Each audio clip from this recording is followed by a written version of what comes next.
in the morning, bless his heart.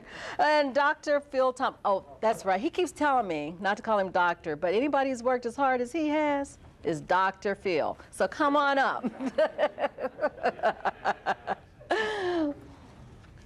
Dr. Love, would you please come as well? I am pleased to inform you Dr. Love has brought with him a colleague who he works closely with in community organizing, Dr. Jones. I believe it's Dr. Robert Jones. If you can wave for us, he's going to be helping us with some of the afternoon sessions, but he comes with Dr. Love today to help us with our afternoon opportunities. Well, friends, I know that you sort of received the registration materials about who we have today, so hopefully you've read those background materials. But I'm happy to say both of them are friends and colleagues. When I first arrived in Indianapolis many moons ago now, one of the first people to welcome me was Dr. Phil. As someone who was trained as a community organizer on the East Coast when I was attending seminary, in New Haven, and then I served as an associate pastor of a Baptist church in Hartford, Connecticut. In between seminary and that service in Hartford, Connecticut, my husband and I had privilege to go to Africa for the first time. And when we just before we had made that trip, our preparation, as I look back on it now, I didn't know it at the time, was living in a low-income housing neighborhood. Some of you, did anybody know Albany Street in Hartford? Well, I do. And Albany Avenue has this huge church on the corner called Horace, well, it's not Horace Bushnell anymore. Now it's a Pentecostal church. But it was Horace Bushnell United Church of Christ back in the day. And right across the street was a whole row of low-income housing areas. Well, my husband and I took the charge, you know, being up on the ivory tower at Yale Divinity School, said, we need to go back to our neighborhood. We got to go back to, you know, real evangelical. We grew up in traditional evangelical homes. Our parents both being pastors and ministers, so we're PKs, he and I. And we said, this ivory tower thing is not working for us. We need to go back to our hood. So the Lord said, I'm smiling on you. Go back to the low-income housing areas in Hartford, Connecticut. So we lived that summer, in fact, continued our work into our second year of seminary, working with organizing on Albany Avenue in Hartford, Connecticut. And anybody you know in Hartford, if you say Albany Avenue, they'll get it. But we lived there on the 3rd floor, and in the neighborhood, in the community, being a part of that community. And I really thank the Lord for it, because that summer afterwards, we ended up going to live in a village. We thought living in the low-income housing area was a very interesting challenge. And of course, in our homes that we grew up in, we were in a lot of different places like that. So that wasn't new for us. But then we were really prepared to go to the village the next summer. But what we learned is being in community with the people you care about makes all the difference. And it's from there, quite frankly, that I feel that I got my foundation for ministry, for critical reflection, by learning from my neighbors in that particular neighborhood. So when I first got here to Indianapolis, I always want to know who the community organizers are in town, and the Lord just sent Phil Tom my direction. I said, oh yeah, this is Indianapolis. There's possibilities here. So he was one of the first people to welcome me here. He was on the Near East Side, working over there. He's a past pastor at Westminster Presbyterian Church, also at Emmanuel Presbyterian Church. He now has national recognition in the Presbyterian Church USA as being the point person for small churches, urban development, urban ministries, and yes, community organizing. It was funny, a couple weeks ago, he either called me or emailed me. I think it was a phone call. And he says, I definitely am coming to Indianapolis. And I said, oh, where'd you hear that from? California.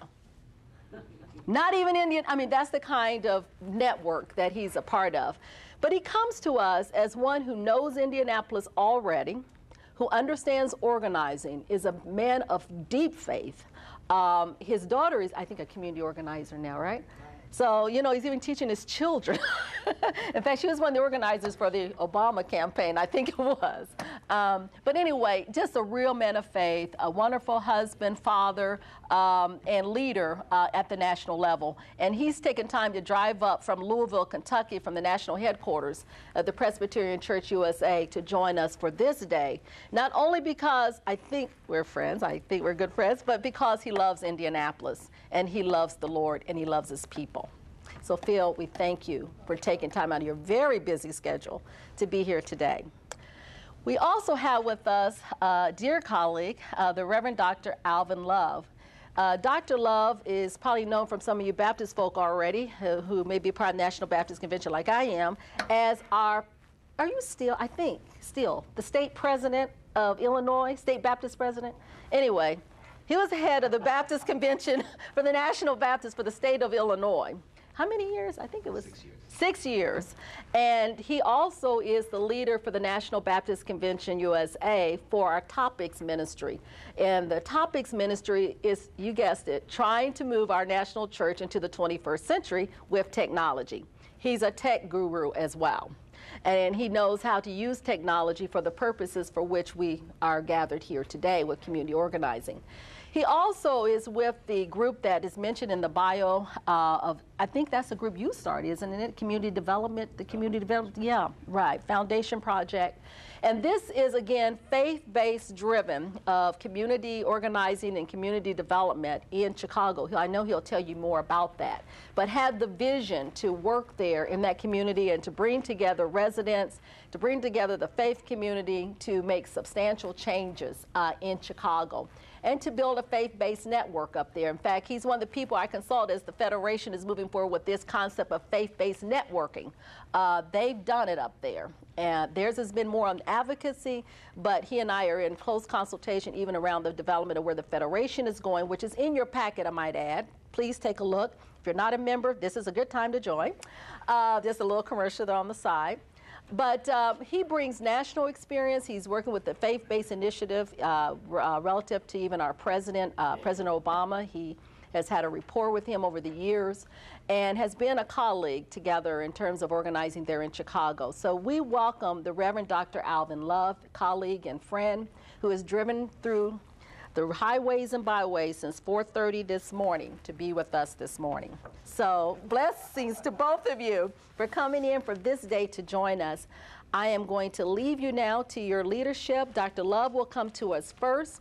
He'll provide some direction and hopefully some motivation. If you don't have note paper, we have it back there on the table where the Federation display is located. After Dr. Love comes, we'll take a little 5-minute stretch, and then we're going to ask Dr. Tom to come. After he is finished with his presentation, he and Dr. Love and I, we will open up the floor for Q&A, where we have some conversation.